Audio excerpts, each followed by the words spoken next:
Hi friends, welcome back to my YouTube channel. Generation మారిపోవడం అంటే ఏదో అనుకున్నా, ఇదే అన్నమాట. అమ్మాయిలు అబ్బాయిల్ని okay. Second, welcome back to my YouTube channel and here is the non spoiler review of the film bad girl. అండ్ ఇలాంటి మూవీని, ఇలాంటి మహా చీప్ చిల్లర్ కళాఖండాన్ని మీరు ఎప్పుడు చూస్తున్నారు. ఇది సిద్ధార్థ్ రాయ్ ఫీమేల్ వర్షన్ అన్నమాట. అసలు వెట్రిమారన్ గారు ఎలా ప్రొడ్యూస్ చేశారో నాకు తెలియదు. నాకు తెలిసి ఈయన బ్లాక్మెయిల్ చేస్తుంటారు ఈ మూవీ ప్రొడ్యూస్ చేయడానికి. ఇక ఫస్ట్ హాఫ్ బాగానే అనిపించింది, ఓకే ఇక చూద్దాంలే అనుకుని. సెకండ్ హాఫ్ కుక్క రాడ్డు. ఇక నేను యాక్చువల్లీ ఫీమేల్ ఓరియంటెడ్ కాన్సెప్ట్స్కి చూస్తూ ఉంటా. యాక్చువల్లీ ట్రైలర్ చూసినప్పుడు కొంచెం తేడా కొట్టేసింది. సర్లే ఇక ధైర్యం చేసుకుందాం అని చెప్పేసి మౌంటైన్ వ్యూ తాగి స్టార్ట్ చేసిన మూవీ చూడడం. ఇక జంజీ దారిలోనే వెళ్ళినా నేను. సరే కొంచెం పాజిటివ్గానే చూద్దాం అనుకుని స్టార్ట్ చేసిన.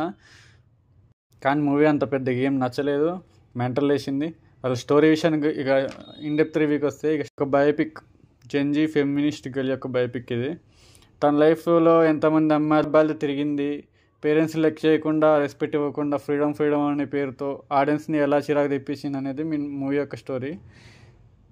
అసలు ఈ మూవీని ఎలా తీయాలనిపించిందో ఏమో, ఆ డివిడ్ మూవీ ఇచ్చిన ధైర్యం అనుకుంటా. ఇంకెన్ని దారుణాలు చూడాల్సి వస్తుందో ఏమో. ఒక్కడితో లవ్లో కూడా ఉండదు, pure nibbi ultra Pro Max cringe drama అనుకోవచ్చు. ఇలాంటి దరిద్రమైన మూవీని మీరు ఎప్పుడు చూసి ఉండరు. ఇది హాస్టల్లో స్ట్రీమ్ అవుతుంది. ఒక కొన్ని డేస్ అటు సైడ్ కూడా మీరు వెళ్ళకండి.